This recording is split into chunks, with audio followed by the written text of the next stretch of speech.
ವೀಕ್ಷಕರೇ, ನಮ್ಮ ಚಳ್ಳಕೆರೆ ಟಿವಿಗೆ ಸ್ವಾಗತ. ಇಂದಿನ ಪ್ರಮುಖ ಸುದ್ದಿ. ಚಳ್ಳಕೆರೆ ತಾಲೂಕಿನ ಕಾಮಸಮುದ್ರ ಗ್ರಾಮದ ಸರ್ಕಾರಿ ಪ್ರೌಢಶಾಲೆಯಲ್ಲಿ ಮೂಲಭೂತ ಸೌಲಭ್ಯಗಳ ಕೊರತೆಯಿಂದ ವಿದ್ಯಾರ್ಥಿಗಳು ತೀವ್ರ ಸಂಕಷ್ಟ ಅನುಭವಿಸುತ್ತಿದ್ದಾರೆ. ಶಾಲೆಯಲ್ಲಿ ಕುಡಿಯುವ ನೀರಿನ ವ್ಯವಸ್ಥೆ ಇಲ್ಲದ ಕಾರಣ ಬಿಸಿಯೂಟ ತಯಾರಿಕೆ ಹಾಗೂ ವಿದ್ಯಾರ್ಥಿಗಳ ಕುಡಿಯುವ ನೀರಿನ ಪೂರೈಕೆಗೆ ತೊಂದರೆ ಉಂಟಾಗಿದೆ. ಬಿಸಿಯೂಟದ ವೇಳೆ ವಿದ್ಯಾರ್ಥಿಗಳು ಊಟದ ತಟ್ಟೆ ಹಿಡಿದು ಮನೆಗಳಿಗೆ ತೆರಳಿ ಊಟ ಮಾಡುವ ಪರಿಸ್ಥಿತಿ ನಿರ್ಮಾಣವಾಗಿದ್ದು ಪೋಷಕರಲ್ಲೂ ಆತಂಕ ಹೆಚ್ಚಿಸಿದೆ. ಶಾಲೆಗೆ ಅಗತ್ಯವಾದ ಕುಡಿಯುವ ನೀರಿನ ವ್ಯವಸ್ಥೆ ಕಲ್ಪಿಸಲು ಅಧಿಕಾರಿಗಳು ತುರ್ತು ಕ್ರಮ ಕೈಗೊಳ್ಳಬೇಕು ಎಂದು ಗ್ರಾಮಸ್ಥರು ಆಗ್ರಹಿಸಿದ್ದಾರೆ. ಇನ್ನೊಂದೆಡೆ ಶಾಲೆಗೆ ಕಾಂಪೌಂಡ್ ಗೋಡೆ ಇಲ್ಲದಿರುವುದರಿಂದ ವಿದ್ಯಾರ್ಥಿಗಳ ಸುರಕ್ಷತೆ ಪ್ರಶ್ನಾರ್ಥಕವಾಗಿದೆ. ರಕ್ಷಣಾ ಗೋಡೆ ನಿರ್ಮಾಣಕ್ಕೆ ಭೂಮಿ ವಿವಾದ ಅಡ್ಡಿಯಾಗಿದ್ದು, ಈ ಕುರಿತು ಶಿಕ್ಷಣ ಇಲಾಖೆ ಹಾಗೂ ಕಂದಾಯ ಇಲಾಖೆಗೆ ಹಲವು ಬಾರಿ ಮನವಿ ಸಲ್ಲಿಸಲಾಗಿದೆ ಎಂದು ಎಸ್ಡಿಎಂಸಿ ಅಧ್ಯಕ್ಷ ಓಬಣ್ಣ ಹಾಗೂ ಗುರುಮೂರ್ತಿ ತಿಳಿಸಿದ್ದಾರೆ. ಗುಣಮಟ್ಟದ ಶಿಕ್ಷಣಕ್ಕಾಗಿ ಮೂಲಭೂತ ಸೌಲಭ್ಯಗಳನ್ನು ಶೀಘ್ರವಾಗಿ ಒದಗಿಸುವಂತೆ ಗ್ರಾಮಸ್ಥರು ಒತ್ತಾಯಿಸಿದ್ದಾರೆ. ಕಾಮಸಮುದ್ರ ಶಾಲೆ ಹೈಸ್ಕೂಲಿಂದ ಜಾಗ ಸಖತ್ತು ಗ್ರಾಮನ ತಗೊಂಡು ನಾವು ಶಾಲೆಗೆ ಮಾಡ್ತಿದ್ದೀವಿ. ಎಲ್ಲ ಹೆಸರಿಗೆ ಶಾಲೆ ಹೆಸರಿಗೆ ಆಗೈತೆ. ಆಗಿರೋದು ಸರ್ವೆ ಮಾಡಬೇಕು. ಮಕ್ಕಳದು ಭಾರಿ ಹಿಂಸೆ. ಕಾಂಪೌಂಡು ಇಲ್ಲ, ಶೌಚಾಲಯ ಇಲ್ಲ. ಅದು ಆಗಿ ಮಕ್ಕಳು ಎಲ್ಲ ಮೇನ್ ರೋಡ್ ಐತೆ. ಮಕ್ಕಳಿಗೆ ಮೇನ್ ರೋಡಿಗೆಲ್ಲ ಹೋಗಿ ಒಂದು 2-3 ಸಾರಿ ರೋಡಿಗೆ ಲಾರಿಗೆ ಅಡ್ಡ ಬೀಳಬೇಕಾಗಿತ್ತು. ಸುತ್ತಲೂ ಒತ್ತುವರಿ ಜಾಸ್ತಿ ಆಗಿಬಿಟ್ಟೈತೆ. ನಮ್ಗೆ ಅರ್ಜೆಂಟ್ ನಮ್ಮ ಹೈಸ್ಕೂಲಿಗೆ ಕಾಂಪೌಂಡ್ ಆಗ್ಬೇಕು. ನಮ್ಗೆ ಅರ್ಜೆಂಟ್ ಮೇನು. ಶೌಚಾಲಯ ಇಲ್ಲ, ನೀರಿಂದ ಅಂದ್ರೆ ಭಾರಿ ಹಿಂಸೆ ನಮ್ಮ ಮಕ್ಕಳಿಗೆಲ್ಲ. ಊರುಗಳಿಂದ ಒತ್ತೊಯ್ತಾರೆ ಹುಡುಗರೆಲ್ಲ ಮಕ್ಕಳು ಅವರು. ಅದಕ್ಕಾಗಿ ನಮ್ಮ ಹೈಸ್ಕೂಲಿಂದ ಎಷ್ಟು ಹೇಳಿದ್ರು ನಾವು ಎಷ್ಟು ಸರ್ವೇರು ತಹಸೀಲ್ದಾರ್ ಒಂದು ಸಾರಿ ಬಂದು ಹಿಂದಕ್ಕೆ ಹೋದ್ರು, ಯಾರೂ ನಮ್ಮನ್ನು ಗಮನ ಹಾಕ್ಯಮಲ್ಲ.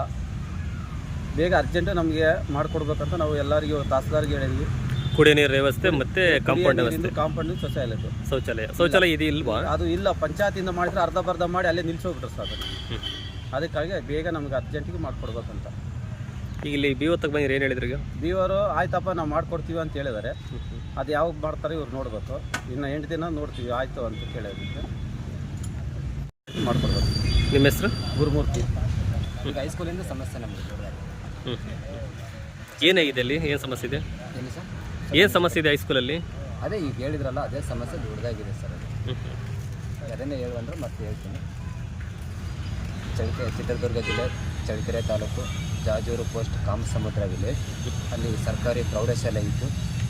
ಅಲ್ಲಿ ಒಂದು ಕಟ್ಟಡನೂ ಇವತ್ತಿನವರೆಗೂ ಯಾವುದೇ ಒಂದು ಮಂಜೂರಾತಿ ಆಗಿದ್ರೂ ಸಮೇತ ಅದು ಕಟ್ಟೋಕ್ಕೆ ಸರ್ವೆ ಆಗಿಲ್ಲ. ಅದು ಗ್ರಾಮಸ್ಥರಿಗಾದರೆ ತುಂಬ ಭಯ ಆಗಿಬಿಟ್ಟಿದೆ ಮಕ್ಕಳು. ಯಾಕಂದರೆ ಪ್ರೌಢ ಶಿಕ್ಷಣ, ಅದು ಪ್ರೌಢ ಇದರಲ್ಲಿದ್ದಾರೆ. ಅವ್ರಿಗೊಂದು ಶೌಚಾಲಯ ಇಲ್ಲ, ನೀರಿನ ವ್ಯವಸ್ಥೆ ಇಲ್ಲ. ಬಟ್ ಶಿಕ್ಷಣ ಚೆನ್ನಾಗಿ ಮಾಡ್ತಾಯಿದ್ದಾರೆ ಶಿಕ್ಷಕರು, ಆದರೂ ಅಲ್ಲಿ ವ್ಯವಸ್ಥೆನೇ ಇಲ್ಲ. ಅದೊಂದು ಕಾಂಪೌಂಡ್ ಮಾಡಿಕೊಂಡ್ರೆ ಮಕ್ಕಳೆಲ್ಲ ಒಳಗಡೆ ಇರ್ತಾರೆ. ಈಗ ರೋಡು ಹೊರಗಡೆ ಹೋಗ್ಬೇಕಂದ್ರೆ ಗಿಡದಲ್ಲಿ ಹೋಗ್ಬೇಕು ಅಲ್ಲಿ ಶೌಚಾಲಯಕ್ಕೆ. ಮತ್ತು ಕುಡಿಯೋ ನೀರಿಗೆ ತಟ್ಟೆಗಳು ತಗೊಂಡು ಊಟ ಮಾಡಿದ ಮೇಲೆ ಮನೆಗಳ ಹತ್ರ ಹೋಗ್ಬೇಕು. ಆ ಕಡೆ ಮನೆಗಳ ಹತ್ರ ನೀರಿಗೆ. ಸ್ಕೂಲಲ್ಲಿ ಯಾವುದೇ ಒಂದು ನೀರಿನ ಸಮಸ್ಯೆ ಅಂದರೆ ತುಂಬ ಇದೆ ಸರ್. ಅದರಿಂದ ನಮಗೆ ನಮ್ಮ ತಹಸೀಲ್ದಾರ್ ಆಯಿತು, MLAರಿಗೂ ನಾವು ಕೊಟ್ಟಿದ್ದೀವಿ. ಮೊನ್ನೆ ತಹಸೀಲ್ದಾರ್ವ್ರಿಗೂ ಮಾಹಿತಿ ಕೊಟ್ಟಿದ್ವಿ, ನಮ್ಮ BOವ್ರಿಗೂ ಕೊಟ್ಟಿದ್ವಿ. ಆಗಲೂ ಮುಂಚೆನೂ ಕೊಟ್ಟಿದ್ರಂತೆ. ಯಾವುದೇ ಒಂದು ರೆಸ್ಪಾನ್ಸ್ ಆಗಿಲ್ಲ. ಪಕ್ಕದಲ್ಲಿ ಯಾರೋ ಒಬ್ಬ ಡಾಕ್ಟ್ರು, ಚೇನಪ್ಪ ಡಾಕ್ಟ್ರು ಅಂತಂದವರು, ಗೌರ್ಮೆಂಟ್ ಡಾಕ್ಟ್ರು ಅವರು ಜಮೀನು ನಮ್ದು ಇಲ್ಲಿವರೆಗೆ ಐತೆ ಸರ್. ನಮ್ಗೆ ಇನ್ನೊಬ್ಬರು ಜಮೀನು ಬೇಕಾಗಿಲ್ಲ. ಈಗ ನಾವು ಗ್ರಾಮದಿಂದ ತೊಗೊಂಡಿರೋ ಜಾಗ ಅದು. ಇಡೀ ಗ್ರಾಮ ನಮ್ಮ ಹೈಸ್ಕೂಲು, ನಮ್ಮ ಮಕ್ಕಳು ಇಲ್ಲೇ ಇರಬೇಕನ್ನೋ ಒಂದು ಉದ್ದೇಶದಿಂದ ನಾವು ಅದನ್ನು ಜಾಗನ ತೊಗೊಂಡ್ಬಿಟ್ಟು ಗ್ರಾಮದಿಂದ ಚಂದ ವಸೂಲಿ ಮಾಡಿಕೊಂಡು ಅದನ್ನು ಜಾಗ ತಗೊಂಡು ನಾವು ಈಗ ಹೈಸ್ಕೂಲು ಕಟ್ಟಿದ್ದೀವಿ ನಾವು. ಈಗ ಅದರಿಂದ ನಮಗೆ ಅದೊಂದು ಸ್ವಲ್ಪ ವ್ಯವಸ್ಥೆ ಒಂದು ಮಾಡಿಕೊಟ್ರೆ ತುಂಬ ಚೆನ್ನಾಗಿರುತ್ತೆ. ನಮ್ಮ ಮಕ್ಕಳಿಗೆ ಮುಂದೆ ಭವಿಷ್ಯಕ್ಕೂ ಒಂದು ಒಳ್ಳೆಯ ಇದಾಗಿರುತ್ತೆ ಅಂತಂದು. ನಿಮ್ಮ ಹೆಸರು? ನಮ್ಮ ಹೆಸರು ಓಬಣ್ಣ ಅಂತಂದು.